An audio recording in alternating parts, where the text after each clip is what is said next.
Assalamualaikum warahmatullahi wabarakatuh.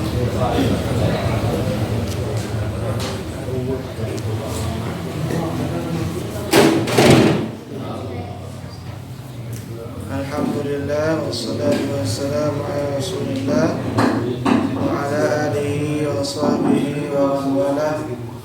Wa la hawla wa la quwwata illa billah. Qala rabbi shrah li sadri wa yassir li amri wahlul 'uqdatam min lisani yafqahu qawli. Amma ba'du fa ya ibadallah, usi nafsi wa iyyakum bitaqwallahi faqad fazal muttaqun wa la tamutunna illa wa antum muslimun. Qala ta'ala ya ayyuhalladzina amanu taqullaha wa qulu qawlan sadida yuslih lakum a'malakum wa yaghfir lakum dhunubakum. Wa man yuti'illaha wa rasulahu faqad faza fawzan 'azima. Bapak Ibu rahimakumullah, alhamdulillah kita berjumpa kembali dalam majlis ini. Kita masih di surah Al-Imran, Bapak Ibu.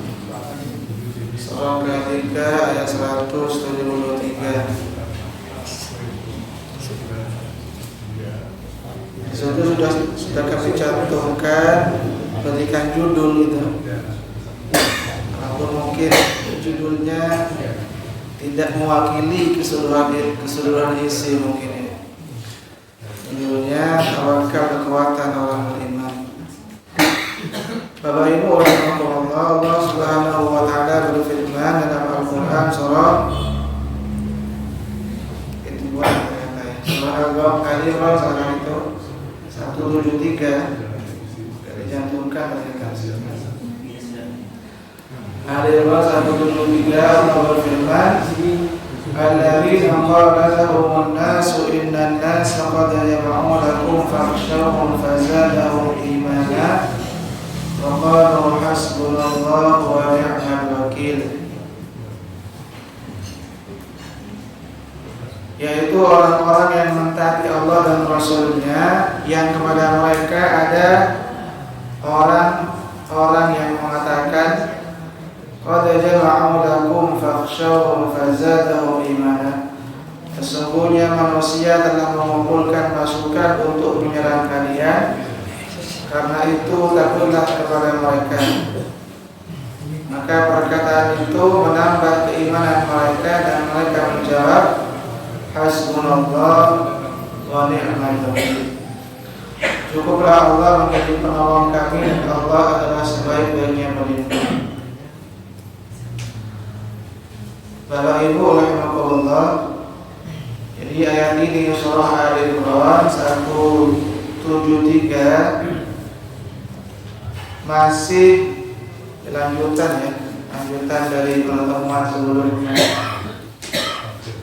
Itu masih seputar pasca perang Uhud.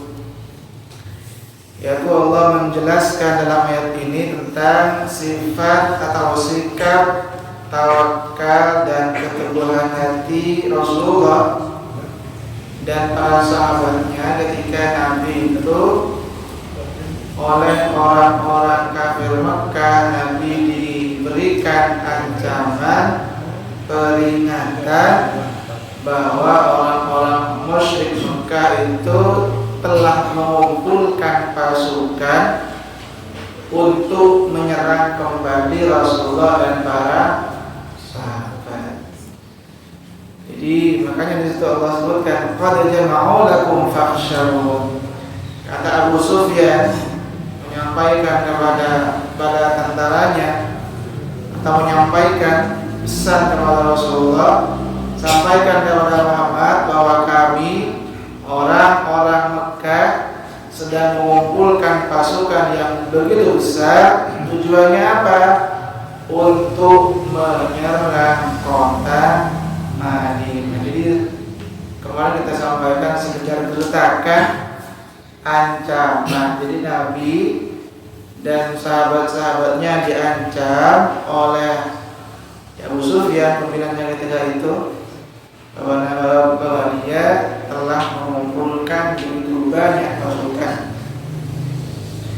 Tetapi ternyata Nabi tidak takut, tetap teguh hatinya bertawakal kepada Allah Subhanahu wa taala. Jadi kami perjelas lagi ya Bapak Ibu rahimakumullah, setelah perang Uhud selesai itu masing-masing sudah kembali ke kota mereka masing-masing. Orang-orang Mekah sudah sedang perjalanan menuju Mekah. Orang-orang Madinah sudah juga dalam perjalanan menuju Madinah. Ternyata Abu Sufyan ini masih ada rasa keberatan. Kok dia di perang Uhud tidak sampai membunuh Nabi Muhammad? Padahal ketika itu di perang Uhud banyak sahabat Nabi yang terbunuh. Kok bisa Muhammad tidak terbunuh katanya? Maka Abu Sufyan kemudian berupaya untuk memberikan semangat lagi kepada pasukannya, berusaha untuk mengumpulkan pasukan lagi, kemudian akan berniat untuk menyerang kota Madinah, menyerang Rasulullah. Nah, salah satunya Abu Sufyan itu menyampaikan pesan kepada Ibu. Jadi ketika itu ada kafilah dagang yang akan berangkat ke kota Madinah. Jadi ada kafilah dagang yang akan berangkat ke kota Madinah, bertemu dengan Abu Sufyan. Maka Abu Sufyan menyampaikan kepada kafilah dagang ini, stop, mau kemana? Madinah. Kalau begitu sampaikan kepada Muhammad itu kalau bertemu dengan dia bahwa kami ini sekarang sedang mengumpulkan pasukan. Jadi menebar ancaman gitu. Sayur katanya, perang bulan saraf gitu. Sampaikan kepada Muhammad itu kalau mau ketemu Abu Sufyan, berkata kepada kafilah dagang ini, sampaikan kepada dia bahwa kami sedang mengumpulkan pasukan untuk membabat habis kota Madinah, menghabisi Nabi Muhammad SAW. Ketika berita itu sampai kepada Nabi bahwa beliau akan diserang, yaitu tadi Nabi tidak gentar, kemudian Nabi tidak begitu menghiraukan berita tersebut. Yang Nabi lakukan berikhtiar menyambut serangan itu berjaga-jaga karena betul-betul menyerang itu orang Mekah. Dan tentunya Rasulullah ketika itu juga bertawakal kepada Allah, memohon pertolongan kepada Allah Subhanahu wa taala. Dan kerennya Bapak Ibu, Allah kan disitu menyebutkan fazadathum imanan. Ternyata ancaman orang-orang Mekah untuk menyerang Rasulullah dan orang-orang mukmin justru malah zadathum imanan, menambah keimanan orang-orang mukmin. Bayangkan gitu. Jadi ketika diancam untuk dibunuh, diserang, bukan malah takut, justru bertambah kekuatan, bertambah keimanan, bertambah keyakinan dan ketergantungan kepada Allah Subhanahu wa taala. Tawakal. Secara yang mengucapkan pada situ waqalu hasbunallah wa ni'mal wakil. Jadi orang-orang mukmin ketika itu ketika diancam akan diserang, mereka berkata hasbunallah wa ni'mal wakil. Cukuplah Allah menjadi penolong kami dan Allah sebaik-baiknya perisau. Jadi sering kita dengar kalimat ini ya Bapak Ibu. Hasbunallah wa ni'mal wakil. Ternyata kalimat ini adalah kalimat yang diucapkan oleh Rasulullah, diucapkan oleh sahabat-sahabat Nabi ketika mereka mereka diancam oleh orang-orang Mekah, orang-orang kafir Mekah untuk dibunuh, diserang dan seterusnya.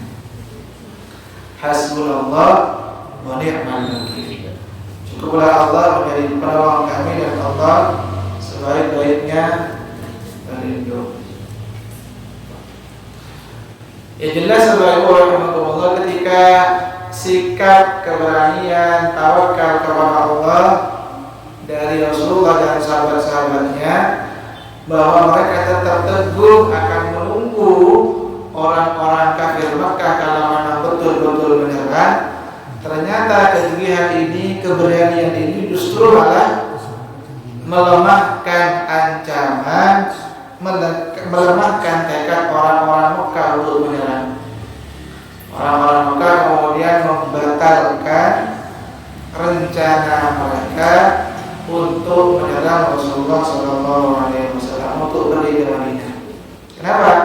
Karena Nabi memang sudah ditunggu oleh Rasulullah, ditunggu. Di ancaman itu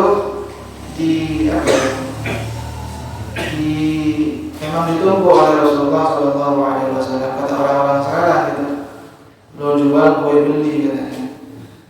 Jadi oke, nggak apa-apa kita diancam, kami terima ancaman itu. Tidak runtuh iman Nabi, tidak runtuh mentalnya Rasulullah hanya dengan gertakan. Dan ternyata baik warahmatullah, alhamdulillah, orang-orang kafir Mekah membatalkan rencana penyerangan itu. Tentunya ini bagian dari pertolongan Allah Subhanahu wa taala. Jadi di satu sisi kekuatan orang mukmin, mental mereka dikuatkan oleh Allah. Di sisi yang lain mentalnya orang-orang kafir dibuat ciut, dilemahkan oleh Allah Subhanahu wa taala. Dan ini jelas merupakan bagian dari pertolongan Allah bagi orang-orang mukmin yang bertawakal, menyerahkan segala urusannya hanya kepada Allah Subhanahu wa taala. Makanya banyak sebetulnya ayat-ayat di dalam Al-Qur'an itu tentang keutamaan dari bertawakal. Salah satunya adalah diberikan pertolongan oleh Allah Subhanahu wa taala. Di situ kami cantumkan surah Al-Falaq ayat yang ketiga. Kata Allah, wa may yatawakkal 'ala Allahi fa huwa hasbuh. Barang siapa yang bertawakal kepada Allah, Allah akan mencukupkannya. Allah akan memberikan kecukupan dalam segala urusannya. Jadi wa may yatawakkal 'ala Allah fa huwa hasbuh. Barang siapa yang bertawakal kepada Allah, Allah akan memberikan kecukupan Allah yang akan menjadi penolongnya. Bapak Ibu rahimahullah, pertolongan Allah kepada orang-orang yang bertawakal ini memang tidak hanya terjadi kepada Nabi dan sahabat-sahabatnya. Ini juga terjadi kepada nabi-nabi yang terdahulu di sudah banyak. Salah satunya yang mencantumkan di situ adalah Nabi Ibrahim. Jadi tidak hanya Nabi yang mendapatkan pertolongan Allah karena bertawakal, ada nabi-nabi yang lain ketika mereka bertawakal kepada Allah mendapatkan pertolongan Allah. Salah satunya adalah Nabi Allah atau Khalilullah Ibrahim alaihissalam. Yang masyhur kisahnya itu ketika Nabi Ibrahim akan dieksekusi, dilempar ke dalam lautan api Bandung gitu ya, bukan ke lautan api, ke dalam lautan api, bener-bener lautan api.